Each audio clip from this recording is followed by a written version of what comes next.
And hello, Hearts of Oak. Thank you so much for joining us once again. And it is great to have someone who is difficult to pin down because he is doing so much in the media space and policy space. And that is Frank Gaffney. Frank, thank you so much for your time today.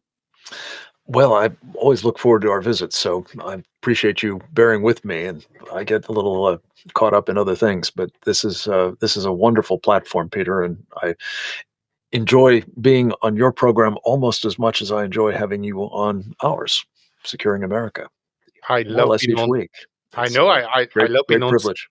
I love being on Secure in America, and it is becoming nearly a weekly. And it's my pleasure to join you and give you input, maybe from the UK and Europe, that maybe the viewers, your audience, may not be so aware. So it's No, it's certainly very very always helpful. a privilege. People can obviously find you at Frank Gaffney there on Twitter, on Mhm. X. Now, you've been involved in starting a new initiative. I was on a call a few weeks ago, I think, with you on the Victory Coalition. Mhm. That's focusing, I think, on the threat of Islam. But there are many parts to that. Do you just want to touch on that before I get your perspective on the whirlwind 2 weeks that we have had since Trump's inauguration? I'd love to. It goes back to my time in the Reagan administration, actually, Peter, as I may have explained to you in a previous conversation or two. Um, in the last year, I was in the office acting as an assistant secretary of defense. I looked around, and a lot of people that I had worked with in the course of the previous 3 years, or 3.5 years, had moved on to other things. And I realized that I needed their help desperately in the internal fights that abounded in that period, but also in trying to have a positive impact on, public policy more generally. And there was simply no way, if you're a busy, senior level official, to try to recruit that kind of help in the absence of some means of facilitating it. And I thought there must be such a thing, and I couldn't find it while I was in government. I couldn't find it for a couple of months after I left in 1988. So I started something up for that purpose. It was called the Center for Security Policy. And for most of the subsequent 37 years or so that I was involved with the center, um, we found ourselves being less in a position to help good people inside government with kind of an outside game, if you will, mounted by what I call the special forces in the war of ideas. So we wound up being mostly just sort of an outside agitation operation, frankly. But what's so exciting about the present moment is that there is a real prospect under Donald Trump of having excellent people to work with to help their inside game and help an inside outside game be as impactful as possible to right the ship, as you have been covering brilliantly from your vantage point, and we try to from ours. It's um it's desperately needed and providential that we have the opportunity. As it happens, I left the Center for Security Policy towards the end of last year and have begun a new venture. We call it the Institute for the American Future. It is primarily at the moment providing a means of supporting five of those special forces units, if you will. You mentioned the Victory Coalition, which has as its principal goal a passion of both of ours, countering and defeating the people who are seeking our destruction in the name of Sharia. I call them Sharia supremacists. They're much in evidence in your country and to some extent in mine also elsewhere around the world, of course. We have another that I think you've been involved with as well, the Sovereignty Coalition, which is opposed to global government at the World Health Organization, the United Nations, and elsewhere. We have another that is extremely, I think, important, and we can talk more about all of these if you care to. We call it the Committee on the Present Danger China, which is a, a bit of a tribute to a similarly named organization, the Committee on the Present Danger China, that helped Ronald Reagan defeat the last communist totalitarian regime that sought our destruction, namely the Soviet Union. We have another that is aimed at trying to save America's military, something that, again, I feel very strongly is now in vastly better hands than it's been since basically Reagan was in office and I was there. And lastly, but not least, we have something we call Save the Persecuted Christians, which is a marvelous coalition working a problem that is of such astounding magnitude that it's amazing that hardly anybody even knows it's happening. That is to say, by some estimates, 365 million Christians around the world are being heavily persecuted. And I don't mean just having a bad day or difficulty getting employment or the like. I'm talking about being brutalized, tortured, raped, imprisoned, murdered, stuff stolen, what have you. And we're about trying to hold the people who do that accountable and thereby create disincentives to it. So all of these are wonderfully interesting organizations, very informal coalitions by and large, but with the help of our Institute for the American Future, we hope to really help them be all they can be. And if people are interested in learning more, helping with it, especially, we'd love it at usfuture.org. And here's let's see if this comes up. There's the website. So do go and make use of that. As Frank says, usfuture.org. Have a look at it. See what you want to take from it. And it's those coalitions: Committee in the Present Danger China, the Sovereignty Coalition, Save US, about saving persecuted Christians, focus on the military, and the last one, the Victory Coalition, looking at that Islamic threat. So there's a lot to take in, as there always is for what Frank does. It's always so informative and engaging, and a call to action, I think, which is what we need, which is what we are now seeing. And I want to get your thoughts on the excitement of the last 2 weeks, the inauguration, and we're doing this a few days before we'll put this out. Who knows whether Gaza will be a US territory by then? I want to get your thoughts on all of that. But maybe, yeah, President Trump's comments and thoughts on the conflict at the moment, the war between Israel and Hamas. And you obviously understand the position of Israel, Frank, very strongly.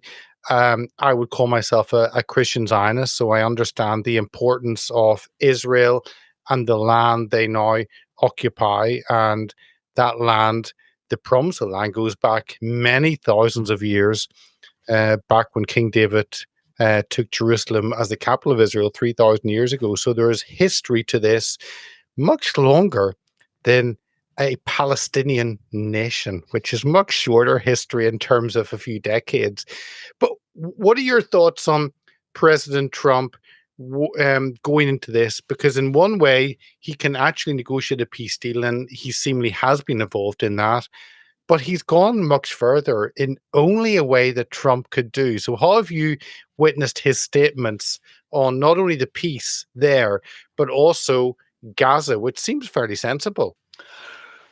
Well, there's a lot to unpack there, Peter. Let me just start by saying, as I mentioned, I had the privilege of working for President Reagan, being in a key job at the time, amazingly, at the really the zenith of the Cold War, helping in a small way with Reagan's implementation of the strategy I mentioned for destroying the Soviet Union, the evil empire. I thought honestly that would be, the high point of my life. And I'm not so sure that it is at this point, because I believe what we're witnessing Donald Trump doing to make America great again before our eyes is an extraordinarily uplifting and exciting moment. It's only been, as you say, a couple of weeks, but it seems like a lifetime. And what he has accomplished so far, both domestically and externally, is stunning. And what it really says to me, and I'll get to your other parts of the question here in a moment. But what it really says to me is it has reestablished unmistakably that America is a great nation. What we've simply lacked, profoundly lacked, particularly for the last 4 years, but really much of the past 20, has been leadership. And when you add that leadership back in, it's game changing. I believe just not just for the American people, but for the world. So that brings me to Gaza, I guess. I think what we're witnessing in Gaza, uh, most especially in the form of the kinds of comments and the interactions that took place between President Trump on the one hand and Benjamin Netanyahu, the Israeli prime minister, when he was in Washington earlier in the week, um, is again another of these exhilarating, transformative moments. I compare the kind of partnership that seems to me to have been, if not forged for the first time, rekindled between these two great leaders to that of Franklin Delano Roosevelt and your own Winston Churchill, or subsequent to that, Ronald Reagan, my old boss, and Margaret Thatcher, again, another great British leader, and John Paul II at the key moment in the Cold War when they helped bring down the Soviets. These are historic times. I think there's no other way to describe it. And when Donald Trump, it seems to me, demonstrated the closest of alignment with Benjamin Netanyahu, I think it was for one reason above all, and that is a recognition. Speak of being a Christian Zionist, I'm one too, but this is more than just about Zionism. This is about Judeo Christian civilization that is under relentless assault. One might actually use the term accurately to describe it as endless war that has been waged against it in various forms, under various banners, for, oh, a millennia and a half, just about. And the perpetrators of that endless war, the people responsible, the people determined to win at all costs, are what I think are best described as Sharia supremacists. Sharia, of course, being the totalitarian operating code, for want of a better term, of authoritative Islam, not all Muslims, but authoritative Islam. And it is the instruction that every adherent to Islam, every faithful Muslim, as they describe them, Sharia adherent, must engage in jihad of one kind or another. They must help bring about the triumph of Islam through holy war. Maybe it's by financing it, maybe it's by actually fighting it, but they all must do their bit. And what that means for us, what that means for Western civilization, this alignment between Benjamin Netanyahu and Donald Trump, is that we have a shot at actually achieving a decisive victory over the contemporary Sharia supremacists in the Middle East. Not with the force of American arms, though I think we need to provide material aid to Israel, but with the Israelis doing the heavy lifting. It means a totally different policy than Joe Biden's, which was about trying to assure victory for Hamas and Hezbollah and the Houthis and Iran in any number of ways, which we can discuss if you'd like. But it means basically, at the end of the day, ensuring that the victory goes to our team, Israel, the United States, the Western civilized world more generally. And that is a very profound course correction indeed. And what we've seen, just to come lastly to the point about Gaza, what we've seen Donald Trump do, which he does brilliantly, is will bring what he calls common sense to bear. And I think his insight that as a direct result of Hamas in the first instance attacking Israel on October 7th, 2023, and then using its population and their homes and their businesses and their mosques and community centers, what have you, as hospitals, as human shields, has meant that Israel had no choice but to lay waste to the place. It is uninhabitable. It is impossible for normal life to take place there. And so Donald Trump has come up with this idea of extracting the population from it. And he's had a further idea, which is a little bit fluid as best I can tell, but it has something to do with having gotten the toxic population, frankly, out of there, um, taking the time, applying the resources needed to clean it up, and then turn it into the kind of, well, I don't know, developer's paradise that it could conceivably be on the beautiful Mediterranean coast. Whatever happens on that front, and for that matter, whatever happens with respect to getting these jihadists out of the Gaza Strip. And by that, I don't mean just the Hamas guys. I mean also the population that they've indoctrinated and otherwise compelled to support them in jihad. Uh, where they'll go is a whole nother story. But I think Donald Trump's absolutely right. They've got to be out of there if there is to be peace. And it would represent, last thought, it would represent the first time in, well, memory, going back at least, I think, to the defeat of the Ottoman Empire and its dismantling by Ataturk, that Sharia supremacists, contemporary Sharia supremacists, have been decisively defeated. And as with Nazi Germany, as with Imperial Japan, there is no substitute for victory, in the words of the immortal Douglas MacArthur. I'm wondering how, because some countries around want peace and want development, other countries want tension and war, and President Trump's suggestion that Jordan and Egypt would take them, it seems a sensible option. And Egypt have done very little in terms of the Gaza problem. Really, the password Israel having a hard border, not allowing those who live in Gaza, and I even pull back from calling the Palestinians, so those who live in that Gaza Strip, of letting them work in Egypt and normalizing that. And it seems actually you've got this problem, and President Trump says, well, we need to actually fix the problem once and for all, and that's taking everyone out, clearing it, actually fixing the country, going in, and then discussing what happens.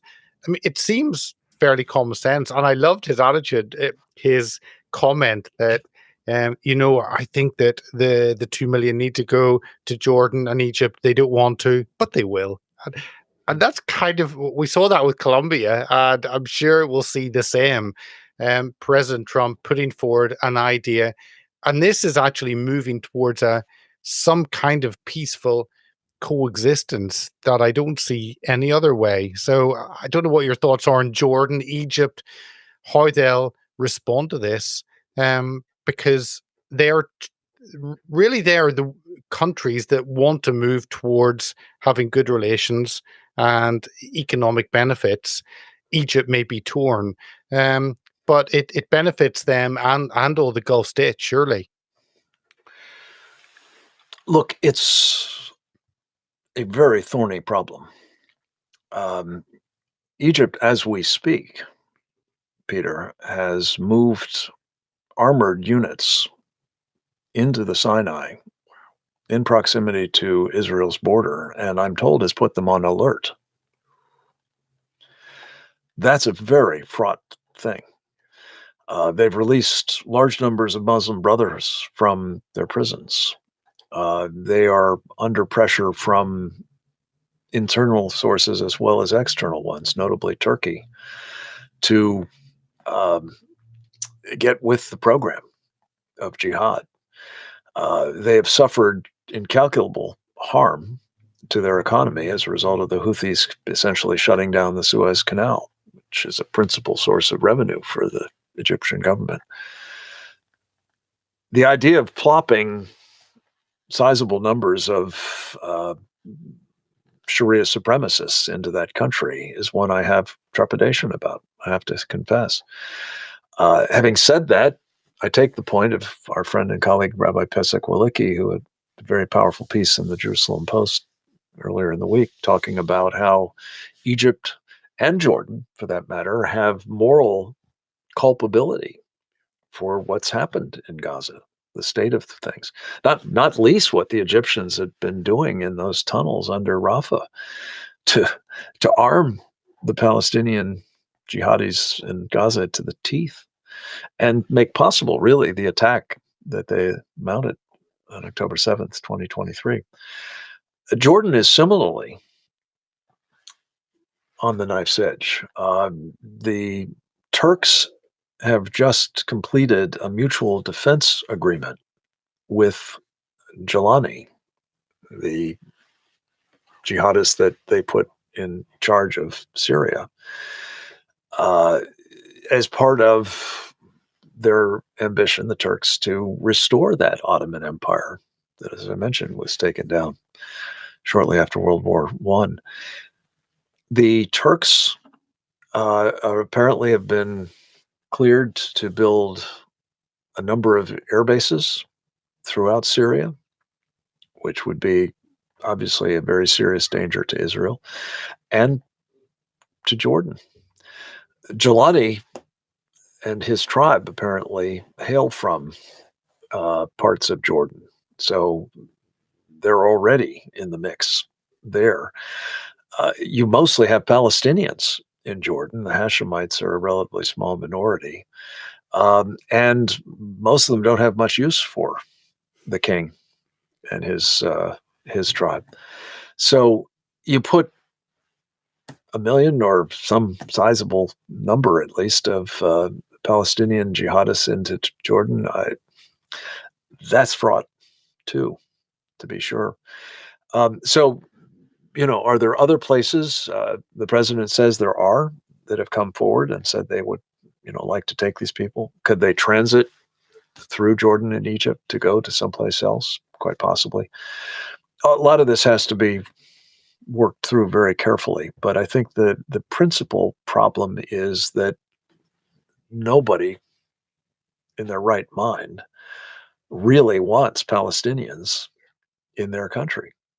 Their professions of support for the state of Palestine is as much they want to make sure that they stay someplace else rather than come to wherever they live. But it's all a very cynical business. They honestly don't really care what happens to the Palestinians, despite all their professions of support for a state, for their cause, human rights, and all the rest of it. Yeah, the Palestinians seem to be a football that many countries want to use to kick around and attack Israel, but no one wants to take ownership. I Yes. couldn't agree more, Frank, with your assessment of that. And one of the entities into this mix is USAID.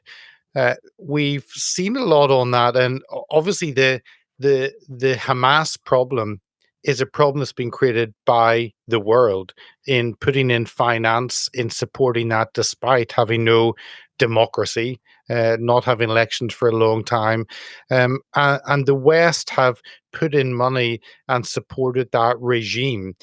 Um, but of course, with the revelations on US aid and how it's been used, how tell us how that is developing, because this seems to be bigger. We kind of heard about the Twitter files and the restriction of information online, but actually the money that's gone through USAID to influence other nations, this is huge. Tell us a little bit about that, and then maybe how it connects, because I'm sure we'll find that there was a lot of money funneled through USAID into Gaza. Oh yeah.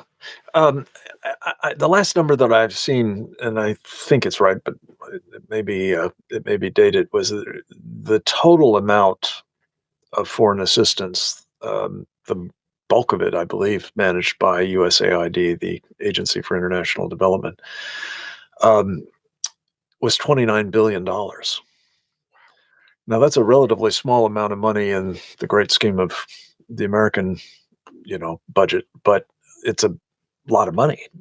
And what has come to light as a result, I think, principally of Elon Musk and his team at what's called the Department of Government Efficiency, um, investigating what particularly the Biden AID operation was doing with their funds, um, that it's scandalous abuse. For example, um,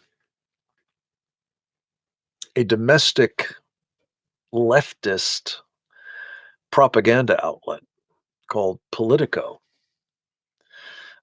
received millions of dollars. The exact amount is apparently still being calculated, but I've heard everything from 20 or so $1 million recently to 100 million or more in foreign assistance. And again, for the purpose of propagandizing the American people. We've had gobs of money, billions of dollars spread all over the world to promote what is a cultural Marxist agenda, wokeism, if you wish, um, not in the interest of the United States, in the interest of alienating people, the people we would want to actually have important relationships with, and empowering and enriching bad actors. Many of them probably supported by the Chinese communists, by the way, themselves as well. We've had money squandered on celebrity visits to buck up Zelensky, the president of Ukraine. Um, an influence operation again, but for a very dubious purpose. And then there's been the money that has been profitably spent on uh, feeding Hamas or Hezbollah or other enemies of our country. I've seen reports of Israeli forces that have gone in and cleaned out weapons caches in Gaza or in Lebanon or elsewhere, only to discover that adjacent to the enormous stocks of weaponry that have been stashed in every place they went into, civilian apartments, office buildings, hospital, there's usually a USAID food package prominently in place as well. So this has given a very bad name to something that most Americans, frankly, aren't all that keen on in the beginning. I mean, there's a generally held view, I think, not just among conservative Republicans, but lots of Americans that, you'd be better off spending money here in places like North Carolina, for example, where we've had this tragic response or a failure to respond to a bad hurricane, or even California, where the place has been burning to the ground. Um, but I happen to be one of those, Peter, who believe that foreign assistance is an important instrument of American statecraft, properly applied and with a view to countering the influence operations of our enemies. And those are very considerable and widespread. But I'm afraid that people like Samantha Power have now so horribly discredited the operation that there will be a lot less of that assistance available, even if it is in better management under apparently Marco Rubio's care at the State Department. It does seem as though a lot of that money is being used to support countries and entities that are against America in terms of a worldview, in terms of an outlook, in terms of the understanding of freedom. D- do, does that actually then move over into treason? If you've taken government money to work with an entity that seems to be working against US interests, it does seem to be treasonous. And at this point, with 2 weeks, a whirlwind 2 weeks with President Trump signing so many executive orders, it seems though anything goes, and Trump is willing to do whatever it takes to restore American greatness. Yeah, so what are your thoughts on that money being spent in terms of anti-US interests and therefore treasonous? Well, I think the more we dig into this, we're going to find more and more evidence that that's exactly what was going on. Unfortunately, I have to just say, we kind of need to back the lens up here a little bit when you're talking about treason. The fact that the president of the United States for 4 years, or ostensibly the president of the United States, is a man who took at least $32 million from agents of Chinese intelligence knowingly.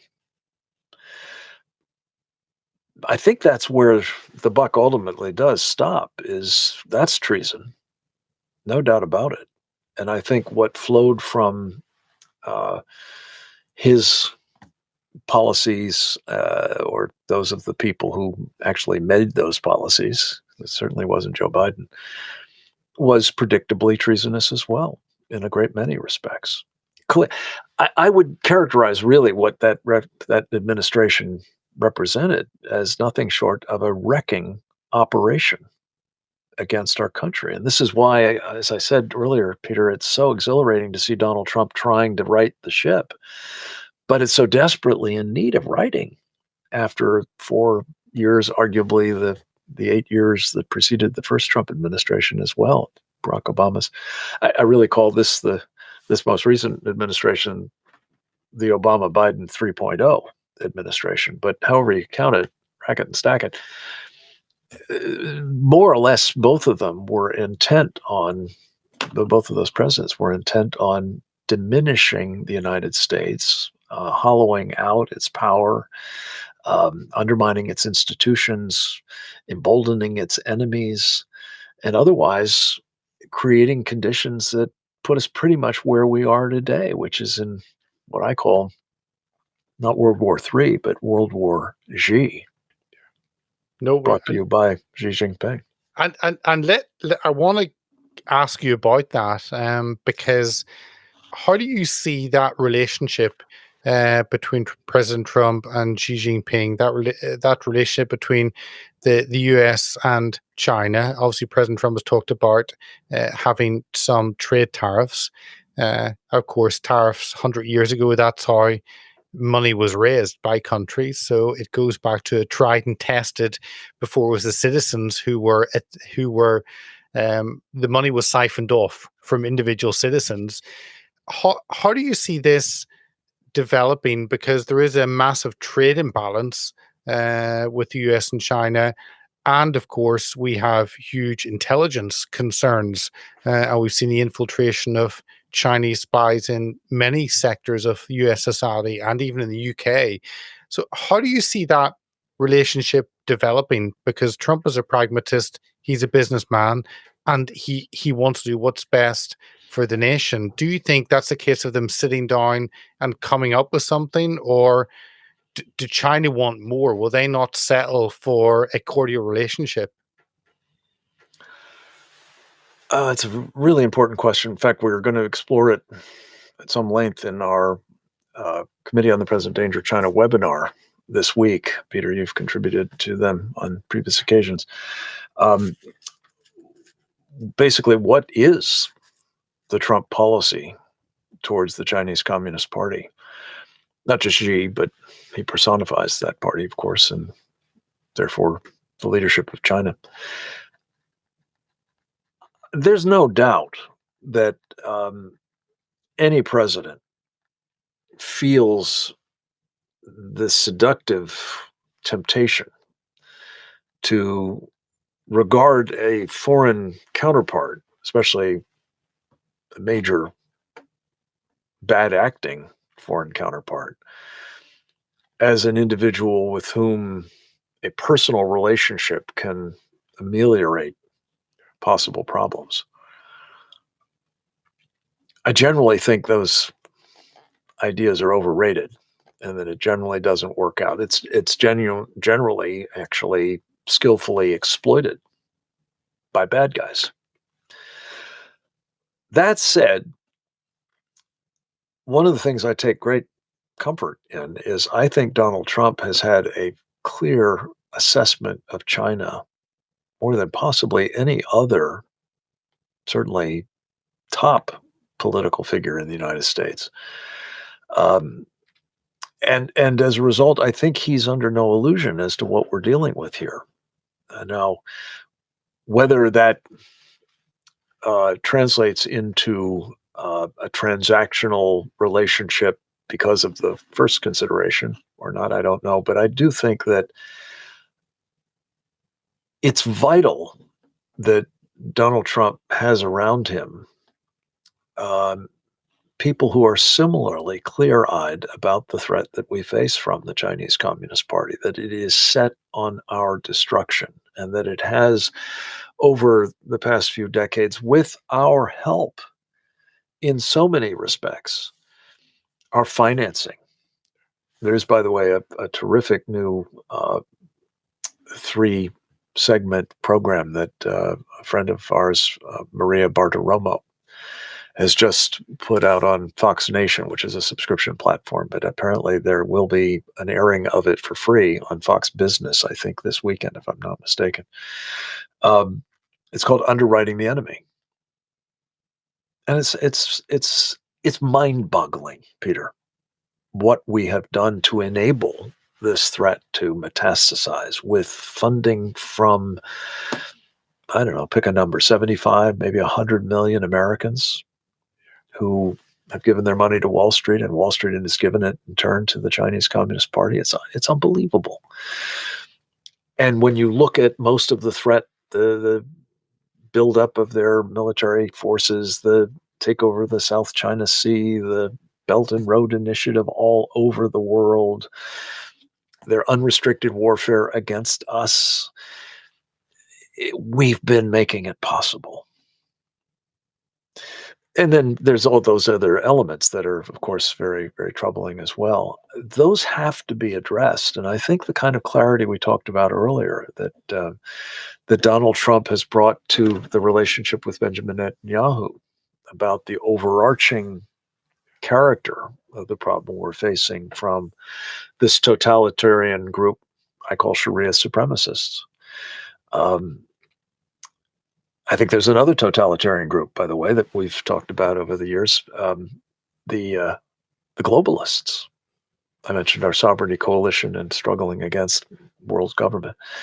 But the third totalitarian cohort that we've got to contend with is, of course, the Chinese communists. And all of them have different ideas as to what the ultimate outcome of their efforts has to be. Um, and they'll sort those out in due course. But what binds them together for the moment is we're the impediment to the realization of any of them. So they are perfectly prepared to collaborate. And it's that point that makes me say, well, if Donald Trump's got right that the Judeo Christian world is now imperiled by Sharia supremacism, I'm pretty sure that he's going to continue to be animated by the view that we don't want it being endangered by anybody else either, whether they're globalists or whether they're Chinese communists. And if that's so, then I think that notwithstanding the temptation to believe that this personal relationship can work miracles, he's going to continue to be intent on bringing down the Chinese Communist Party in the interest of assuring the survival of our own nation. Yeah, it is that red-green axis that is the threat to American exceptionalism. I don't think President Trump understands that. Yeah. I just, before we finish, want to just get your final thoughts on some of the the picks, President Trump's cabinet picks, because we've seen the executive orders going in, a flurry of them. And that's one part of actually pushing back against many agendas. The other part is his picks, cabinet picks, because they will be individuals who actually take this agenda of American first, American exceptionalism, and move that into those departments.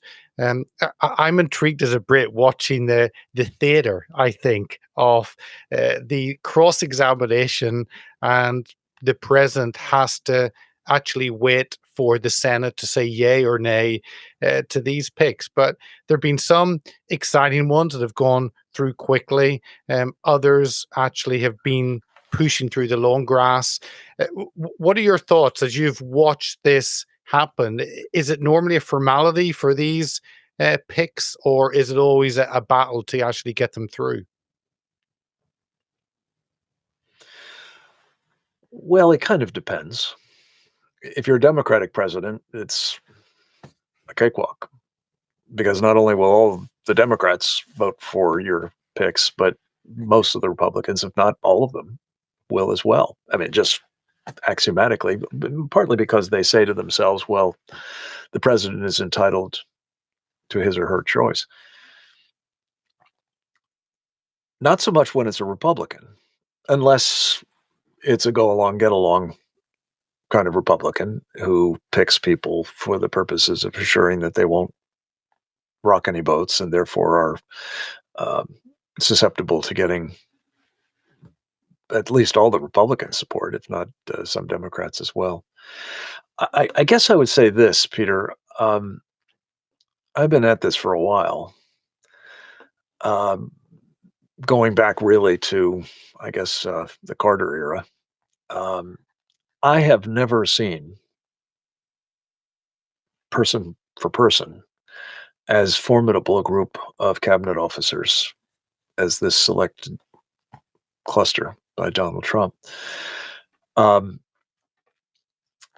uh, some are controversial, to be sure, but that's because they believe in things and they've made their chops working to achieve things, not go along to get along, but to make stuff that wouldn't otherwise happen.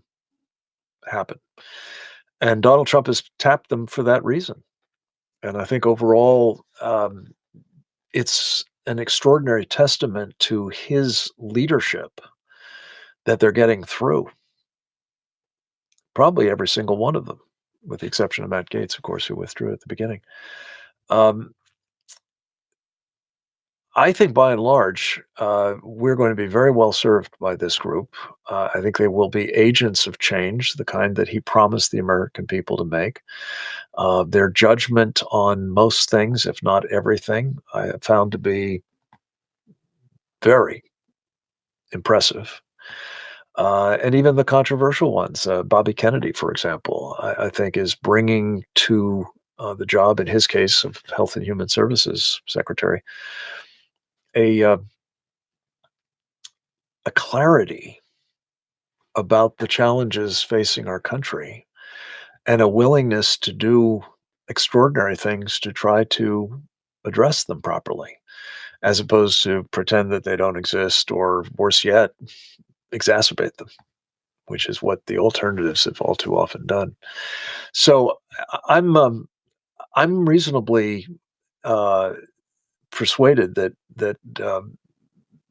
the country is going to find, looking back on this, that unlike his first term, Donald Trump has acquitted himself very well in this respect, and that the government will, as a result, be in far better hands than any time I can think of, at least going back to the Reagan era. Oh, it is exciting to watch those picks going through, and we none of us would have known what it would have been if it had gone from a Trump first to second term. Actually, this has Mm. given us a Trump 2.0, which is um, quite different in terms of 2016, in terms of Trump's understanding and knowledge of what the system is and what he has to face. So, but Frank, I agree. I always appreciate you coming on, giving your time. I could talk to you for hours, but I realize you have other many commitments. So Thank you. I appreciate the time you've given me. It's been wonderful, and thank you for letting me rattle on as I have. But I hope it's been as enjoyable for our audience as it has been for both no, of us. absolutely. And I God bless just you. flag up, and the links will be in the description, the Institute for American Future, usfuture.org. That'll be in the description. And it's a new exciting venture, Frank, that you're putting together. So as always, Frank, Thank you. Well, thank you for being part of it. As I recall, we've got you as a senior fellow, so we're very excited to have that relationship and to work with you on all you of these always issues. bring together good people, Frank. It's always an exciting journey and venture. So, Frank, thank you so much for giving Thank us you. your analysis today. A privilege. Thank you, Peter. God bless you and your audience.